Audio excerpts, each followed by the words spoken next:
Everyone, and happy Independence Day.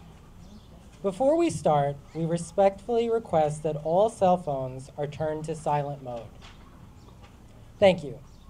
My name is James Pagano. I am the Assistant Director of the Franklin Square Public Library. It is my pleasure to welcome you here this afternoon.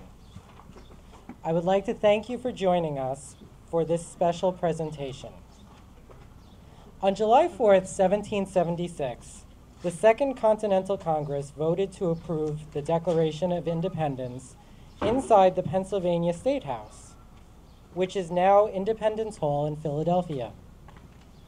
4 days later, on July 8th, 1776, the citizens of Philadelphia were summoned to the State House yard by the bells of the city. At noon, Colonel John Nixon publicly read the Declaration of Independence for the first time. Today, we will take a moment to read this important document signed 246 years ago. Let's remember all of the past heroes who fought for our freedom and unity. Today is a very special day for the nation and its people. Freedom is something that has to be demanded. We can't take it for granted. We have shown courage, we have let go of fears, and fought for our freedom. We've earned the right to celebrate, so let's show the whole world how proud we are to be free. Happy Independence Day to my fellow Americans.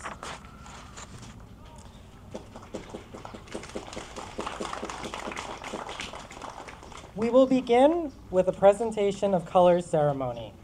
The colors refers to the red, white, and blue colors of our American flag. Please rise for the presentation of colors by VFW Post 1790. They will also lead the Pledge of Allegiance. Good afternoon. Those who are able to stand, please stand. We're going to hand salute and say the Pledge of Allegiance. One more. Second to go. And salute. I pledge allegiance to the flag of the United States of America and to the republic for which it stands, one nation, under God, indivisible, with liberty and justice for all. Ready? Two.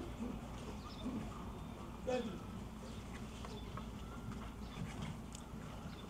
I would now like to introduce Maya Andrews, who will sing the national anthem.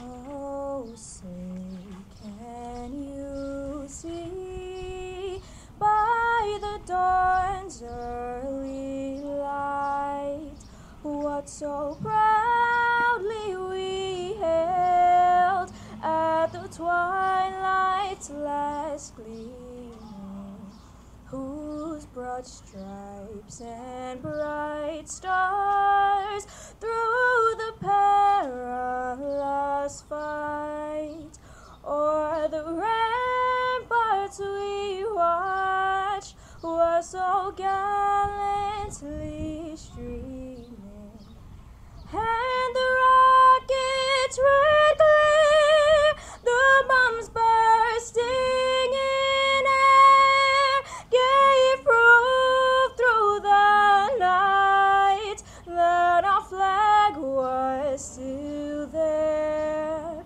Oh, say does that star-spangled banner yet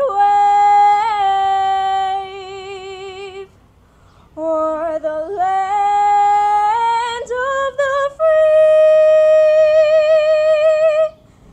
and the home of the brave.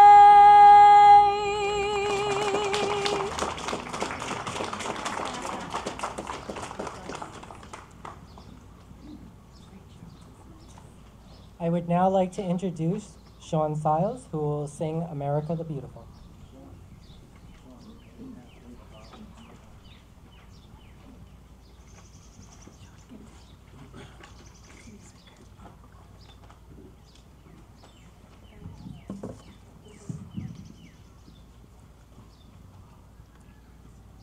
Oh, beautiful for spacious skies, for amber waves of green, for purple mountains, majesties above the fruited plain. America, America, God shed His grace on me and crown thy good with brotherhood from sea to shining sea.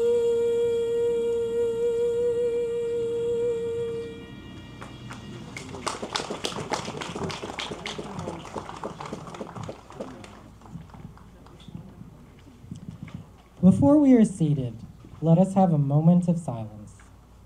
Throughout our nation's history, America's soldiers, sailors, airmen, Marines, and Coast Guardsmen have bravely answered the call to defend our freedom. We can never fully repay our debt of gratitude.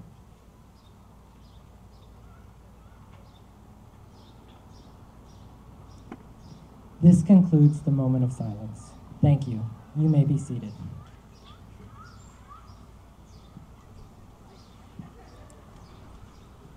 At this time, I would like to invite Assemblywoman Szilagyi to come forward and give some brief remarks. Thank you, Americans. Greetings, everyone. I thank you so much for coming and joining us here today to commemorate our Independence Day. And as you know, July 4th is the day that we celebrate this beautiful nation. But in fact, on July 2nd, 1776, the Continental Congress formally voted on a resolution to declare the American colonies separate from Britain. And in those next 2 days, they wrote a document, which we'll be reading today, which is formally the Declaration of Independence. Please know that we gather here to celebrate our great nation. I don't care what anyone says. We are the home of the free and the brave. And every day we should be thankful that we stand on this beautiful ground, right? Amen. And so I appreciate you all coming here together. I want to give just a round of applause to our MC. Thank you so much. James Pagano from the Franklin Square Public Library. I also like to thank Boy Scout Troop 485 for joining us here today. Thank you so much. The VFW Post 1970 Color Guard, thank you so much. Our two great singers, Maya and Sean. Give them a round of applause. Wasn't that amazing? And then our great host, the Franklin Square Historical Museum, really a treasure in our community. Thank you so much for allowing us to be in this space. And the way that they maintain this gazebo, amazing, chef's kiss, right? Also, acknowledgement to the Franklin Square Civic Association, our great Town of Hempstead clerk, Kate Murray, as well as our Town of Hempstead Councilman, Tom Mascarella. Thank you so much for being here as well. You know, it's so important that we gather each year, not only celebrating this country, but to remember the sacred documents that our country stands on. And I encourage you to keep reading these documents, whether it's the Declaration of Independence or the Constitution, every day, because it's sometimes the political noise that we hear detracts us from really what our country is based on. And so I thank you all for being here today. I look forward to celebrating the 4th of July. God bless America, and also God bless you. And with that, I'd like to give also an opportunity for our local Nassau County legislator to say a few words. Thank you. I told him to do it, so he came unprepared, so thank you. Nope, that's okay. And so the last welcome, thank you for inviting me. I appreciate the time here.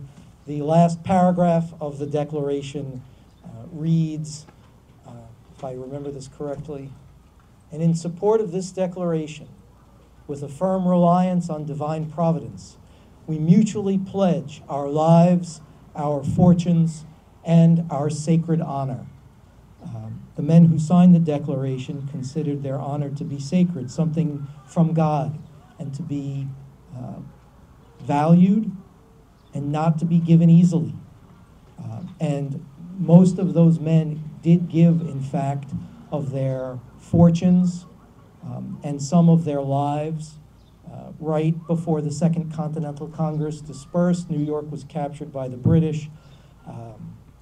Lewis Morris, who was a wealthy New Yorker, was told in a dispatch from General Washington, a personal note to Mr. Lewis Morris of New York, "I regret to inform you that your estates are totally destroyed. 8 of the children in Mrs. Morris have been taken in safety to Connecticut. The 4 older boys are serving with me in the Continental Army." These were not words that didn't come without a price. And so we are grateful for our founders, for all the sacrifices that they made, and for all those who have sacrificed since then to keep us free and to keep America as the greatest nation on the face of the earth. So thank you.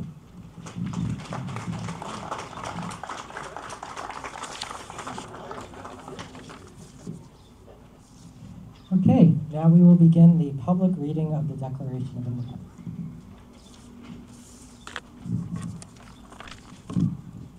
In Congress, July 4th, 1776, the unanimous declaration of the 13 United States of America, when in the course of human events it becomes necessary for one people to dissolve the political bands which have connected them with another, and to assume among the powers of the earth the separate and equal station to which the laws of nature and of nature's God entitle them. A decent respect to the opinions of mankind requires that they should declare the causes which impelled them to separation.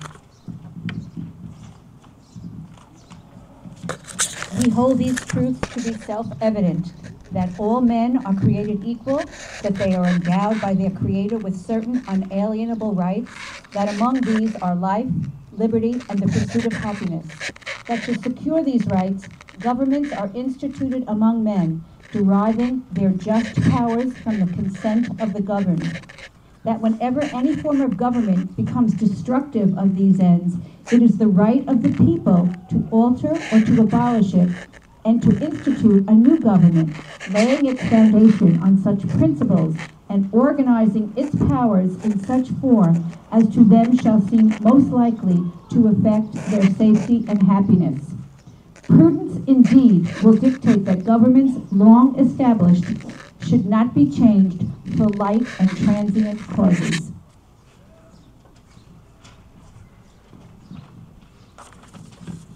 And accordingly, all experience hath shown that mankind are more disposed to suffer, while evils are sufferable, than to right themselves by abolishing the forms to which they were accustomed.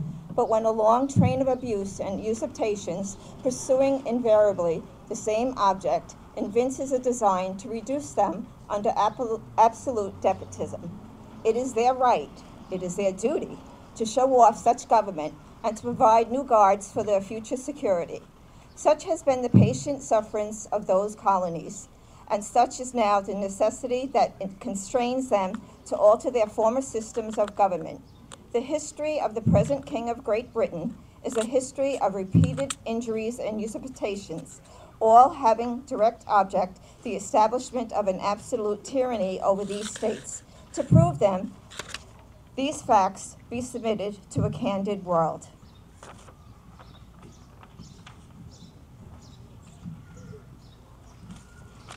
He has refused his assent to laws, the most wholesome and necessary for the public good.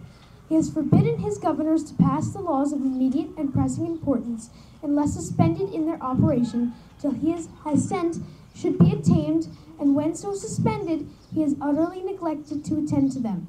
He has refused to pass other laws for the accommodation of large districts of people, unless those people who relinquish the right of representation in the legislature, a right inestimable to them and formidable to tyrants only.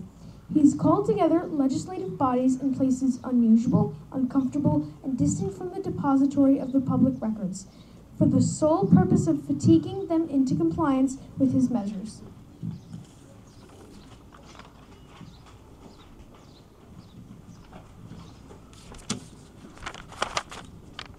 He has dissolved representative houses repeatedly for opposing with manly firmness his invasions on the rights of peoples. He has refused for a long time, after such dissolutions, to cause others to be elected, whereby the legislative powers, incapable of annihilation, have returned to the people at large for their exercise, the state remaining in their meantime exposed to all the dangers of invasion from without and convulsions within.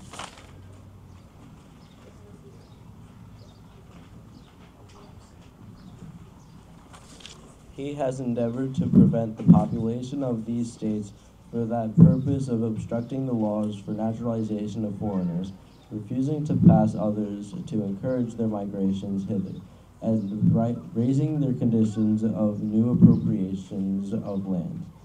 He has obstructed the administration of justice by refusing his assent to laws for establishing judiciary powers.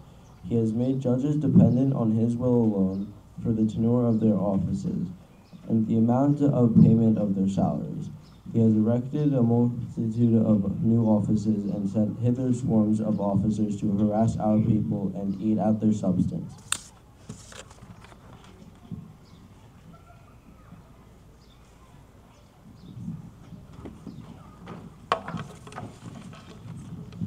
He is kept among us in times of peace, standing armies without the consent of our legislators. He is affected to render the military independent and of superior to the civil power. He is combined with others to subject us to a jurisdiction foreign to our Constitution and unacknowledged by our laws, giving his assent to their acts of pretended legislation, for quartering large bodies of armed troops among us, for protecting them by a mock trial, from punishment from any murders which they should commit on the inhabitants of these states, for cutting off our trade with all parts of the world, and for imposing taxes on us without our consent.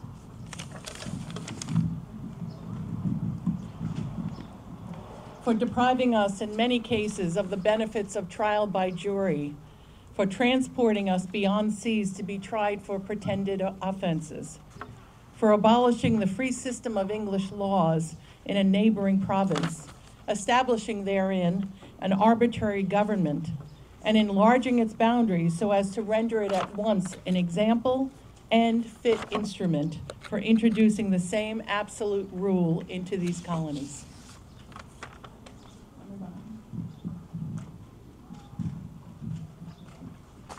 For taking away our charters, abolishing our most valuable laws, and altering fundamentally the forms of our governments, for suspending our own legislatures and declaring themselves invested with power to legislate for us in all cases whatsoever.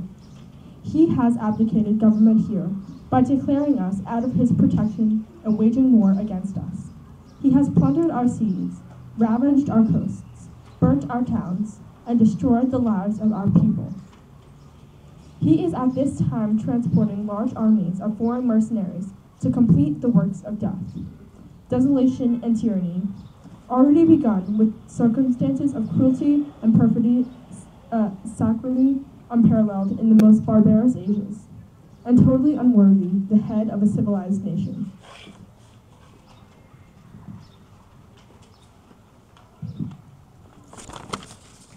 He has constrained our fellow citizens, taken captive on the high seas to bear arms against their country, to become the executioners of their friends and brethren, or to fall themselves by their hands. He has excited domestic insurrections among us, and has endeavored to bring on the inhabitants of our frontiers the merciless Indian savages who know rule of warfare is an undistinguished destruction of all ages, sexes, and conditions. In every stage of these oppressions, we have petitioned for redress in the most humble terms. Our repeated petitions have been answered only by repeated injury. A prince whose character is thus marked by every act which may define a tyrant is unfit to be the ruler of a free people.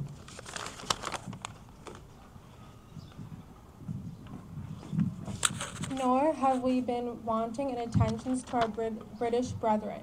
We have warned them from time to time of attempts by their legislature to extend an unwarrantable jurisdiction over us. We have reminded them of the circumstances of our emigration and settlement here.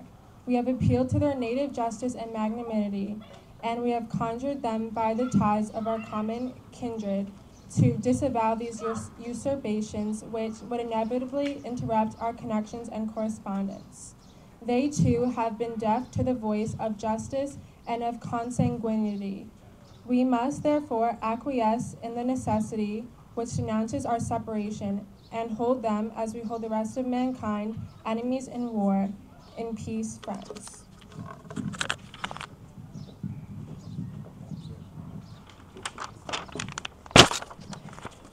We therefore, the representatives of the United States of America, in General Congress assembled, appealing to the Supreme Judge of the world for the rectitude of our intentions, do, in the name and by authority of the good people of these colonies, solemnly publish and declare that these united colonies are, and of right, ought to be free and independent states, that they are absolved from all allegiance to the British Crown, and that all political connections between them and the state of Great Britain is and ought to be totally dissolved, and that as free and independent states, that they have full power to levy war, conclude peace, contract alliances, establish commerce, and to do all other acts and things which independent states may of right do. And for the support of this declaration, with a firm reliance on the protection of divine providence, we mutually pledge to each other our lives, our fortunes, and our sacred honor.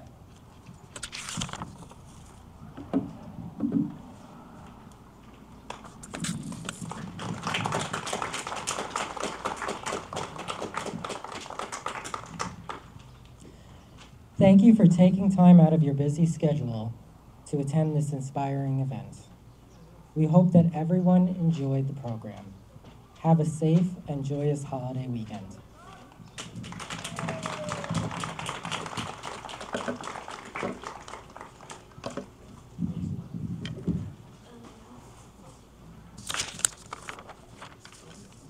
Hi, good evening, good afternoon, everyone. My name is Grace. I'm the district director working with Assemblywoman Szilagyi. I just wanted to take the time to acknowledge all our readers this afternoon. Thank you for taking the time to celebrate our country with us. I can read them out by name. So we have Mariana Gray,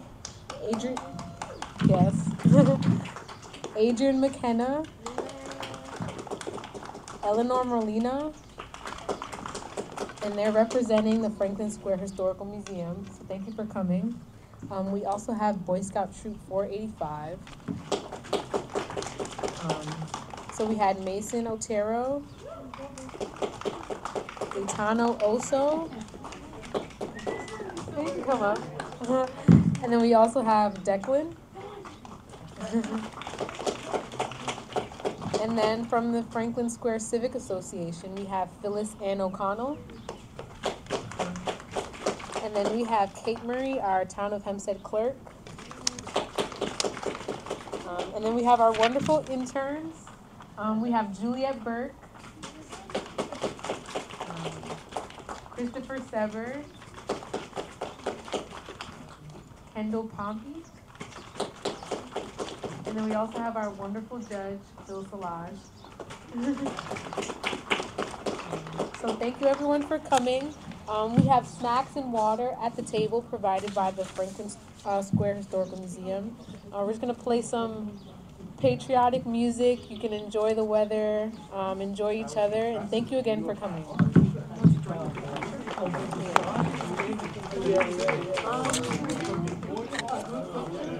If people want to join, they can stand below and then